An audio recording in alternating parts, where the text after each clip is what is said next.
Welcome to Naskar academy YouTube channel. এই মুহূর্তে big breaking update. আপনারা প্রত্যেকেই জানেন যে অলরেডি 26,000 চাকরি বাতিল মামলার ফাইনাল শুনানি, অর্থাৎ 10ই ফেব্রুয়ারি যে ফাইনাল শুনানি অলরেডি কমপ্লিট হয়ে গেছে। এখন ঠিক এই জায়গায় দাঁড়িয়ে এই যে মামলার রায় ঠিক কোন জায়গায় দাঁড়িয়ে সেটা জলের মতো পরিষ্কার হয়ে যাবে 10ই ফেব্রুয়ারি যে সুপ্রিম কোর্টে ফাইনাল শুনানি ছিল 26,000 চাকরি বাতিল মামলার। সেখানে বিভিন্ন রেসপন্ডেন্ট লয়াররা তারা তাদের বক্তব্য পেশ করেছিলেন, কিন্তু সুপ্রিম কোর্টের প্রধান বিচারপতি সঞ্জীব খান্না তিনি কিন্তু বিভিন্ন রেসপন্ডেন্ট লয়ারদেরকে মাত্র 5 মিনিট করে সময় দিয়েছিলেন। তো যোগ্য শিক্ষকদের যারা রেসপন্ডেন্ট লয়ার তারা মোটামুটি 5 মিনিট বলার সুযোগ পেয়েছিলেন। এছাড়া প্যানেল ক্যান্সেলের পক্ষে যারা সওয়াল করেছিলেন তাদেরও পর্যন্ত 5 মিনিট সময় দেওয়া হয়েছিল, এবং যোগ্যতার পরিপ্রেক্ষিতে যারা চাকরি পায়নি তাদেরও জন্য একটা নমিনাল সময় দেওয়া হয়েছিল।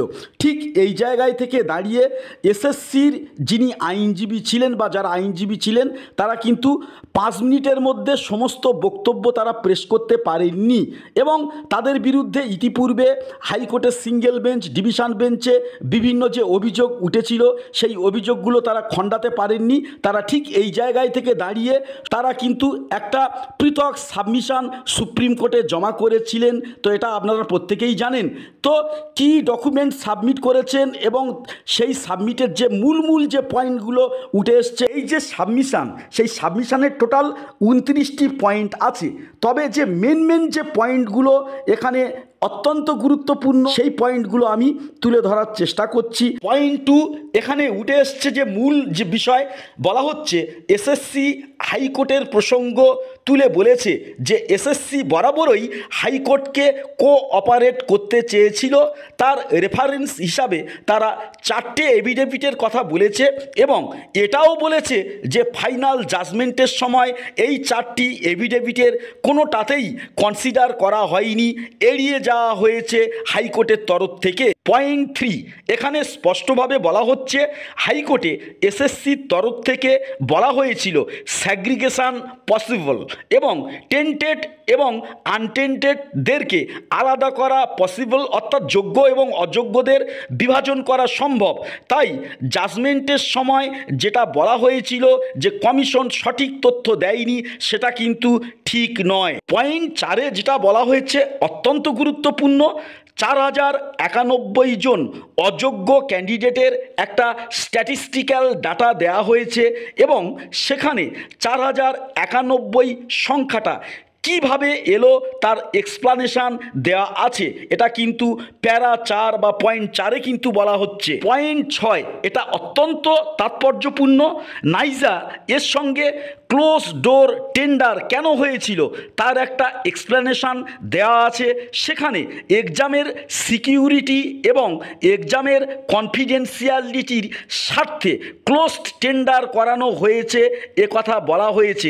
এটা কিন্তু পয়েন্ট 6-এ অত্যন্ত গুরুত্বপূর্ণ একটি পয়েন্ট। যোগ্য শিক্ষকদের হয়ে এসএসসির তরফ থেকে যে সাবমিশন দেওয়া হয়েছে সেখানে বলা হয়েছে কমিশন আগে অযোগ্যদের সম্পূর্ণ ডাটা দিতে পারেনি। তার একটা বড় কারণ ছিল সিবিআই ইনভেস্টিগেশন তখনও কমপ্লিট করতে পারেনি। এখন সিবিআই ইনভেস্টিগেশন কমপ্লিট করেছে, এবং সেই কমপ্লিট হওয়া তথ্যের ভিত্তিতে এসএসসি ফুল ডাটা সাবমিট করতে পেরেছে। পয়েন্ট 9 এবং 12-তে যে বিশেষ গুরুত্বপূর্ণ বক্তব্যটি উঠে এসছে এটা হলো recruitment of candidate after expiry of প্যানেলের সপক্ষে এসএসসি টোটাল 15টি যুক্তি দিয়েছে।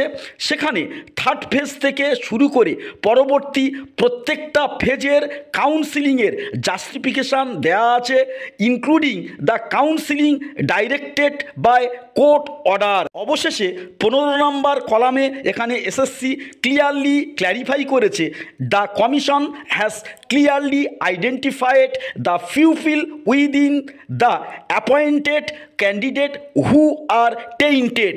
এসএসসির তরফ থেকে যে সাবমিশন সুপ্রিম কোর্টে পেশ করা হয়েছিল, সেই সাবমিশনের 29 পয়েন্টই সবচেয়ে গুরুত্বপূর্ণ।